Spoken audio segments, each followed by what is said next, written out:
ان میں سے تو کبھی کسی اور کو اعتراض نہیں ہوا۔ اگر آپ کو اتنا ہی اعتراض تھا تو آپ کو یہاں آنا ہی نہیں چاہیے تھا۔ آپ بیکار میں میرا ٹائم خراب کر رہی ہیں۔ یہ کہتے ہی ڈاکٹر نے سامنے رکھی ٹیبل پر بیل بجائی اور وہ نرس کمرے میں اندر آ گئی۔ شاید دروازے کی چابی باہر ہی لگی ہوئی تھی جس سے اس نے لاک کھولا تھا۔ ڈاکٹر نے نرس سے کہا، ان کے شوہر کو اندر بلائیں۔ کچھ دیر بعد علی نرس کے ساتھ اندر آیا۔ ڈاکٹر نے اسے بھی سامنے کرسی پر بیٹھنے کا اشارہ کر دیا۔ ڈاکٹر نے کہا کہ آپ کی بیوی میرے ساتھ بالکل بھی تعاون کرنے کو تیار نہیں ہے۔ یہ کہہ رہی ہے کہ مجھے یہاں پر ایک لیڈی ڈاکٹر رکھنی چاہیے تھی۔ دیکھیں، اگر آپ نے مجھ سے علاج نہیں کروانا تھا تو میرا ٹائم ضائع کرنے کی کیا ضرورت تھی؟ یہ سن کر علی نے مجھے غصیلی نظروں سے دیکھا تھا۔ ڈاکٹر کہنے لگا کہ آپ ان کے ساتھ واپس لے جا سکتے ہیں۔ پہلے آپ اپنی بیوی کو من بنائیں کہ اسے اپنے علاج سے مجھ سے کروانا ہے یا نہیں۔ جب یہ دل سے راضی ہو جائیں گی تو پھر آپ لے کر آ سکتے ہیں۔ یہ سن کر کرام نے مجھے غصے سے اٹھنے کا اشارہ کر دیا۔ میں خاموشی سے نظریں جھکائے کمرے سے باہر نکل آئی۔ واپسی کے پورے راستے ڈرائیو کرتے ہوئے علی مجھے یہی باتیں سنا رہا تھا کہ پچھلے 4 سالوں سے میں تمہارا بہت علاج کروا چکا ہوں لیکن تم حاملہ ہو ہی نہیں پا رہی، اور ہر جگہ سے مجھے مایوسی ہوئی ہے۔ اس ڈاکٹر کی گارنٹی ہے کہ اس کے علاج سے اولاد گارنٹی سے ہوتی ہے اور کیس کبھی خراب نہیں ہوتا، اس لیے میں تمہیں یہاں لے کر آیا تھا، لیکن تمہارے تو نخرے شروع ہو گئے ہیں۔ آخر چاہتی کیا ہو تم؟ اگر تمہاری یہی حرکتیں رہیں تو میں اپنی زندگی سے نکال دوں گا تمہیں۔ مجھے ہر صورت میں اپنے خاندان کے لیے وارث چاہیے، اور تم جانتی ہو مجھے ایک بچے کی سخت ضرورت ہے۔ مجھے اسی سال اولاد چاہیے۔ علی کے منہ سے یہ باتیں سن کر میں تڑپ کر رہ گئی اور علی کی طرف دیکھا۔ میں نے کہا، علی، شادی کے کچھ مہینے بعد ہی میں امید سے ہو گئی تھی۔ اس وقت آپ نے میرے ساتھ وہ ظلم کیوں کیا؟ آپ نے کیوں میرا حمل ضائع کروایا؟ ساری خرابی اسی وجہ سے ہوئی تھی۔ اگر میں بچے کو جنم نہیں دے پا رہی تو اس میں آپ کی غلطی ہے، میری نہیں۔ اور اب آپ چاہتے ہیں کہ میرا علاج ایک میل ڈاکٹر کرے۔ میں تو آج غصے سے جیسے پھٹ پڑی تھی۔ میں نے علی سے صاف کہہ دیا تھا کہ مجھے ایسا کوئی علاج نہیں کروانا۔ میری بات سن کر علی نے گاڑی کی سپیڈ بہت تیز بڑھا دی تھی۔ میرا دل پہلے سے ہی ڈرا ہوا تھا۔ میں جانتی تھی کہ وہ غصے میں ایسا کر رہا ہے، اسی لیے میں خاموش ہو گئی اور کھڑکی سے باہر دیکھنے لگی۔ مجھے ڈر بھی لگ رہا تھا کیونکہ وہ بہت تیز گاڑی چلا رہا تھا، لیکن اگر میں اسے کہتی میں ڈر رہی ہوں تو وہ گاڑی کی سپیڈ سلو کر لے تو اور بھی زیادہ بڑھا دیتا، اور وہ ایسا ہی تھا، جذباتی۔ ان 4 سالوں میں اسے اچھی طرح سے جان گئی تھی کہ میرا کسی بات پر اعتراض اٹھانا علی کو غصہ دلاتا ہے، اور غصے میں وہ پاگل ہو جاتا ہے اور پھر اسے کچھ بھی نظر نہیں آتا، اور علی غصے کا سہنے کے لیے مجبور تھی۔ اس کے علاوہ میرے پاس دوسرا کوئی راستہ نہیں تھا۔ میں ایک بہت ہی غریب خاندان سے تھی۔ ویسے تو میں اپنے ماں باپ کی اکلوتی اولاد تھی، لیکن اکلوتے بچے کا جو لاڈ پیار ہوتا ہے وہ مجھے نہیں ملا تھا۔ لاڈ پیار بھی بچوں کو تبھی ملتا ہے جب گھر میں خوشحالی ہوتی ہے۔ ہمارے گھر میں تو میں نے ہمیشہ غریبی ہی دیکھی تھی۔ جب میں چھوٹی تھی تو پاپا کا ایکسیڈنٹ ہوا تھا اور ان کی دونوں ٹانگوں اس ایکسیڈنٹ میں چلی گئی تھی۔ تب سے میری ماں دوسروں کے گھروں میں کام کرتی تھی اور تب ہی گھر کا چولہا جلتا تھا۔ پاپا کے اندر زندگی جینے کی امنگ ختم ہو چکی تھی۔ وہ چارپائی پر پڑے اندر ہی اندر روتے رہتے تھے، اور جب میں 15 سال کی ہوئی تھی تو پاپا اس دنیا سے الوداع کہہ چکے تھے۔ میری ماں تو پہلے ہی کام کرتی تھی کیونکہ کمانے والا اب کوئی اور نہیں تھا، اور کما کر مجھے پال رہی تھی۔ 5ویں کلاس کے بعد ہی میں نے پڑھائی چھوڑ دی تھی۔ مجھے پڑھائی میں کوئی دلچسپی نہیں تھی، حالانکہ میری ماں نے ایڑی چوٹی کا زور لگا دیا تھا کہ میں پڑھ لکھ کر اپنے پیروں پر کھڑی ہو جاؤں، لیکن میرا من پڑھائی میں بالکل بھی نہیں لگتا تھا۔ گھر اپنا تھا، اس لیے اتنی زیادہ وقت نہیں ہوتی تھی۔ امی جو بھی پیسے ملتے تھے جیسے تیسے کر کے میری فیس بھر دیتی تھی، اور آگے بھی مجھے پڑھنا ہی چاہتی تھی۔ وہ مجھے سمجھاتی کہ پڑھائی کے بنا زندگی کچھ بھی نہیں۔ میں نے کہا کہ میری تو جیسے تیسے زندگی کٹ گئی ہے، لیکن تمہیں تو خوشحال زندگی دینا چاہتی ہوں۔ پڑھ لکھ جاؤ گی تو اپنے پیروں پر کھڑی ہو جاؤ گی اور کسی کی محتاج نہیں رہو گی۔ لیکن میں نے کبھی بھی پڑھائی میں دل نہیں لگایا۔ ماں کے کام پر جانے کے بعد میں اپنی سہیلیوں کے ساتھ گھومنے پھرنے نکل جایا کرتی تھی۔ اب ماں نے مجھے پڑھائی کے لیے پریشان کرنا بند کر دیا، کیونکہ وہ بھی سمجھ چکی تھی کہ اب میں پڑھائی نہیں کروں گی۔ اب زندگی یوں ہی گزرنے لگی اور میں 20 سال کی ہو چکی تھی۔ امی کی ایک سہیلی تھی جو اب شادی کے بعد شہر میں رہنے لگی تھی۔ امی کی سہیلی کا مائکے ہمارا ہی گاؤں میں گھر تھا۔ ایک بار جب وہ اپنے مائکے آئی تو امی سے بھی ملنے آئی اور وہ اپنے اکلوتے بیٹے علی کے لیے مجھے پسند کر گئی، حالانکہ میری ماں نے اسے کہہ دیا تھا کہ ہمارے پاس دینے کے لیے کچھ بھی نہیں ہے۔ لیکن امی کی سہیلی کو میں بہت پسند آ گئی تھی، اور ویسے بھی امی کا بوجھ بھی ہلکا کرنا چاہتی تھی، کیونکہ امی بیمار رہنے لگی تھی۔ اسی لیے اپنے بیٹے علی کے ساتھ میری شادی کر دی۔ میری علی کے شادی کو 5 مہینے ہی ہوئے تھے کہ میری ماں نے اس دنیا سے چلی گئی۔ میں خیالوں سے دنیا میں ایک دم سے چونک کر رہ گئی، کیونکہ میرے سامنے بڑی زور کے بریک لگنے پر رکی تھی۔ میرے فراز سے سامنے بورڈ سے میرے اترنے سے پہلے ہی علی گاڑی سے اترا اور گاڑی کا دروازہ بڑے زور سے بند کر دیا اور گھر کے دروازے کا تالا کھولنے لگا۔ یہ دیکھ کر میں سمجھ گئی تھی کہ آج پھر میری شامت ہے۔ مجھے تو یہ انسان کوئی دماغی مریض لگتا تھا۔ جب سے میری شادی ہوئی تھی مجھے زندگی میں کوئی خوشی نصیب نہیں ہوئی تھی۔ مجھے یہ بات سمجھ ہی نہیں آئی کہ کب کوئی بات اس انسان کے مزاج کے خلاف ہو جائے گی اور یہ میری زندگی کو جہنم بنا کر رکھ دے گا۔ جیسے ہی میں گھر کے اندر داخل ہوئی، اس نے مجھے بازو سے دبوچ کر پکڑا اور گھسیٹتے ہوئے اندر کمرے میں لے گیا، مجھے بیڈ پر لا کر گرایا اور کہنے لگا، بہت زیادہ زبان چلانی آتی ہے تمہیں میرے سامنے، تم جانتی ہو مجھے بحث پسند نہیں ہے، یہ بات تم اچھی طرح جانتی ہو۔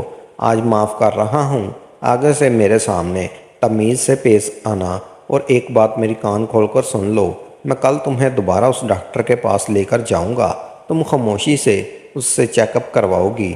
جس قدر غصے سے علی مجھ سے کہہ رہا تھا، میں جانتی تھی اگر میں اس کی بات سے انکار کیا تو وہ میرے منہ پر تھپڑوں کی بارش کر دے گا۔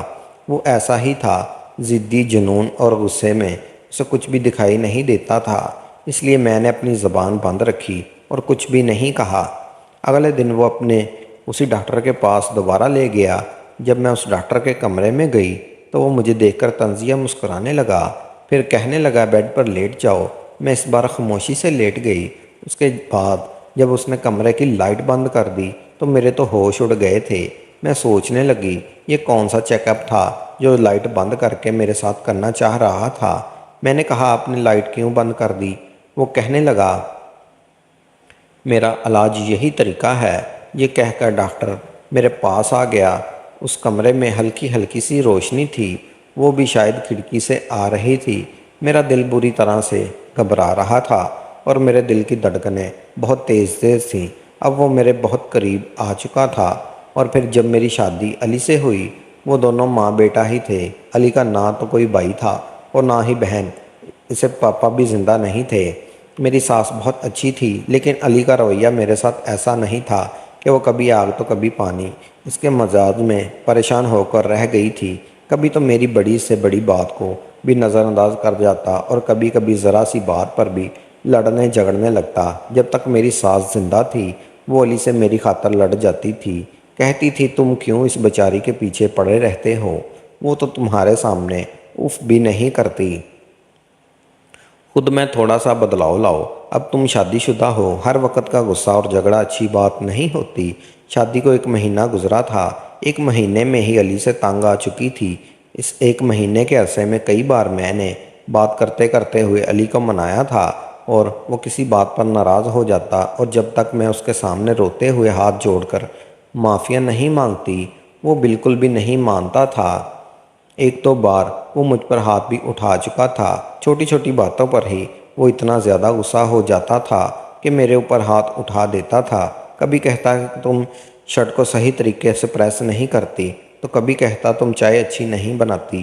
حالانکہ میں اپنی طرف سے پوری کوشش کرتی تھی کہ جیسے اسے پسند ہے میں ویسا ہی کام کروں، لیکن وہ کسی طریقے سے بھی راضی نہیں ہوتا تھا۔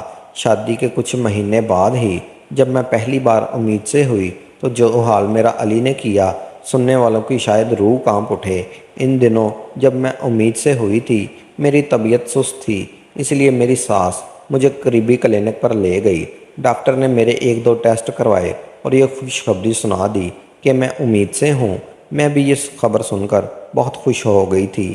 ہو سکتا تھا کہ یہ جب خبر علی کو معلوم ہوگی وہ سدھر جائے گا اور میرا خیال رکھنے لگے گا، لیکن یہ میری ایک غلط فہمی تھی۔ جیسے ہی میری ساس نے علی کو یہ خبر سنائی تو ایک دم ہی وہ گمسم سا ہو گیا تھا اور آنکھیں غصے سے لال ہونے لگی تھی۔ مجھے لگتا تھا جیسے وہ اپنے آپ میں غصہ برداشت کر رہا ہے، دل ہی دل میں غصے کو پی رہا تھا۔ یہ دیکھ کر میں بری طرح سے ڈر گئی تھی۔ مجھے سمجھ نہیں آ رہا تھا اسے یہ خبر سن کر غصہ کیوں آیا ہے۔ یہ تو خوشی کی بات تھی۔ رات کو جب میں کمرے میں آئی تو وہ بہت سگریٹ پی رہا تھا۔ پورا کمرہ دھوئیں سے بھرا پڑا تھا۔ جب میں نے سائڈ ٹیبل پر دیکھا تو سگریٹ کے بجھے ہوئے ٹکڑوں سے بھری پڑی تھی۔ مجھے کمرے میں آتے ہوئے دیکھا تو کہنے لگا، ہماری شادی کو ابھی کچھ ہی مہینے ہوئے ہیں اور تمہیں بچہ پیدا کرنے کی کیا اتنی جلدی تھی؟ گاؤں کی جاہل عورت، کچھ تو زندگی انجوائے کرنے کا طریقہ سیکھو، ابھی سے بچوں کی ذمہ داری مجھے نہیں پڑنا۔ علی کے منہ سے یہ سب سن کر میں حیران رہ گئی تھی۔ میں نے کہا، علی، یہ تو اللہ کی دین ہے اور اللہ کی مرضی سے ہی ہوتا ہے، میرے چاہنے نہ چاہنے سے نہیں ہو سکتا۔ میری بات سن کر علی کہنے لگا، لیکن میری اولاد جب میں چاہوں گا تب وہ دنیا میں آئے گی، اور جب میں نہیں چاہوں گا تو کوئی بھی اسے دنیا میں نہیں لا سکتا۔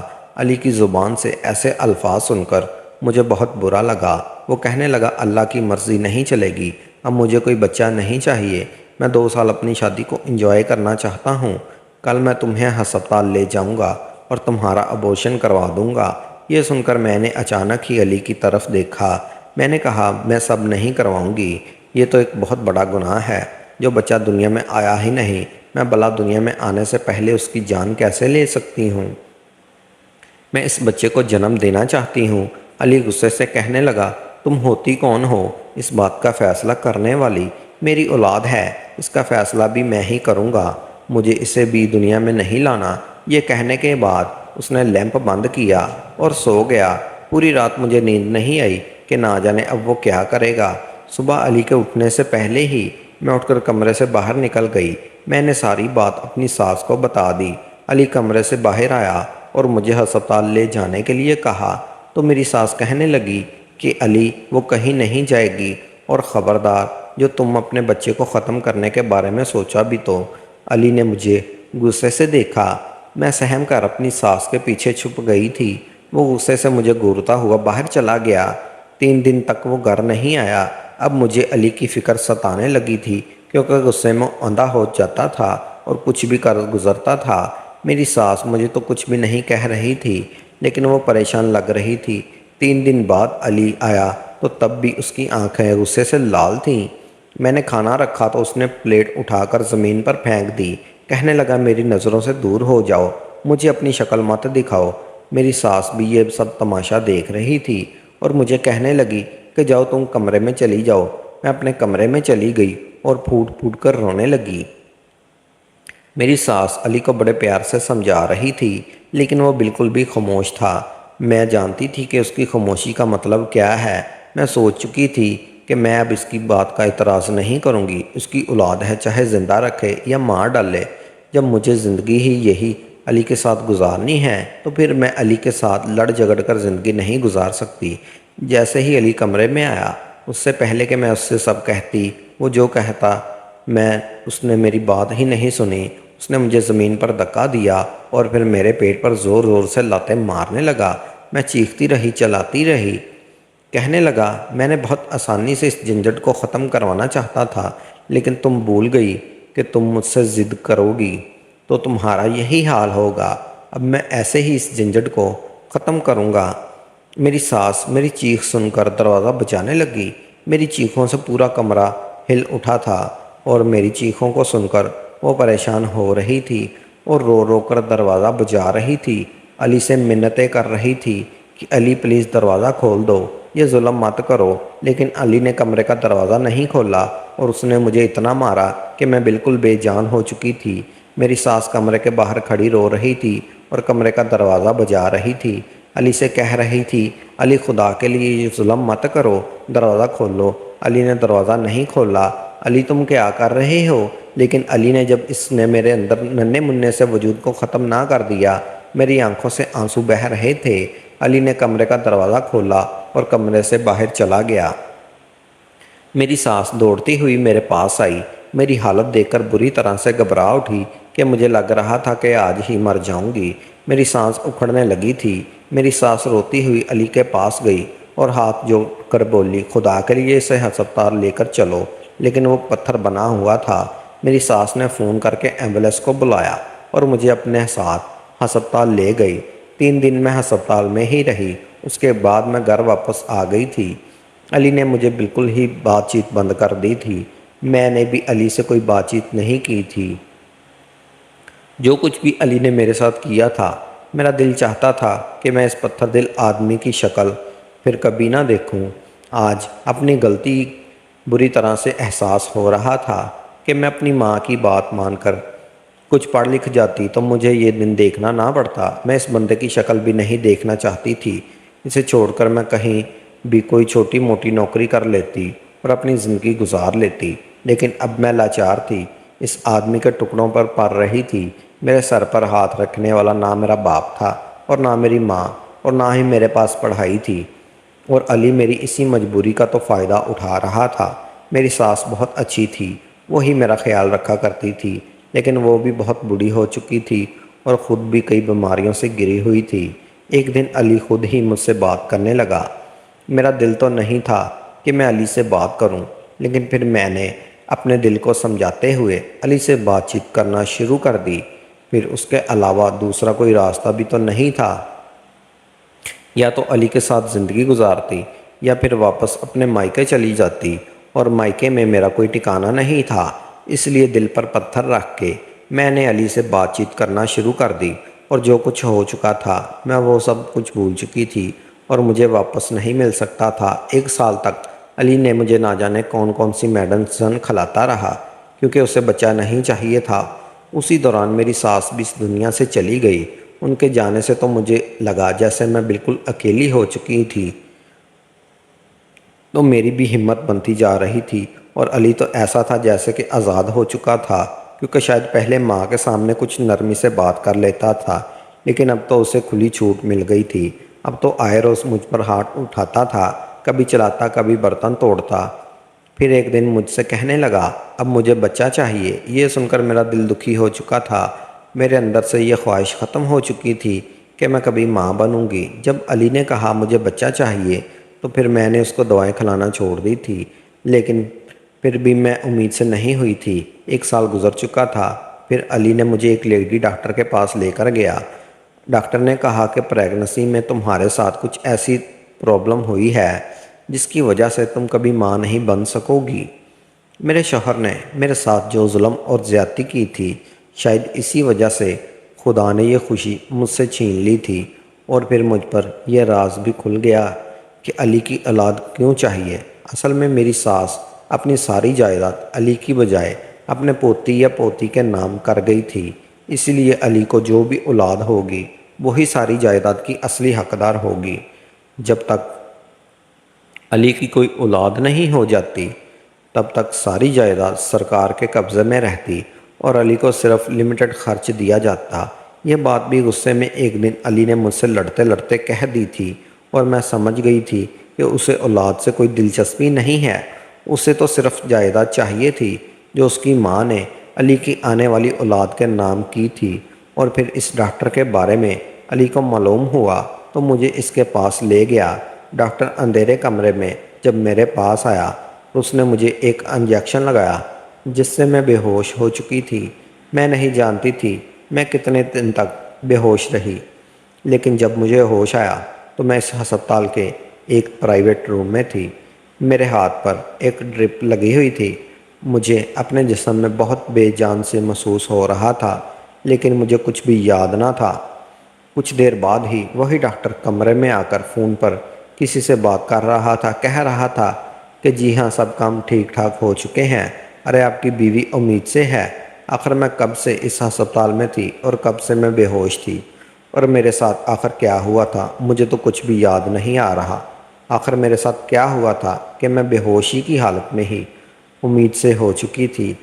ایک کے بعد ایک سوال میرے دماغ میں گھومنے لگے تھے۔ اس ڈاکٹر نے جب مجھے ہوش میں دیکھا تو مسکرانے لگا، کہنے لگا، اب آپ کو کیسا محسوس ہو رہا ہے؟ ٹھیک تو ہے نا آپ؟ میں نے اسے غصے سے دیکھا تھا۔ میں نے کہا، اب آپ نے کس بارے میں بات کی؟ کون امید سے ہو چکی ہے؟ ڈاکٹر میری بات سن کر مسکرانے لگا اور کہنے لگا، آپ ہی کا تو علاج کر رہا تھا، آپ کے شوہر کی اجازت سے میں نے آپ کا علاج کیا ہے۔ میں نے کہا، میں کب کی بے ہوش ہوں؟ کیا کیا کیا گیا میرے ساتھ بتائیے، کیونکہ مجھے تو لیڈی ڈاکٹر جواب دے چکی تھی کہ میں کبھی ماں نہیں بن سکتی۔ وہ کہنے لگا، آپ صرف 3 دن سے بے ہوش ہیں، ہم نے آپ کا اندرونی علاج کیا ہے۔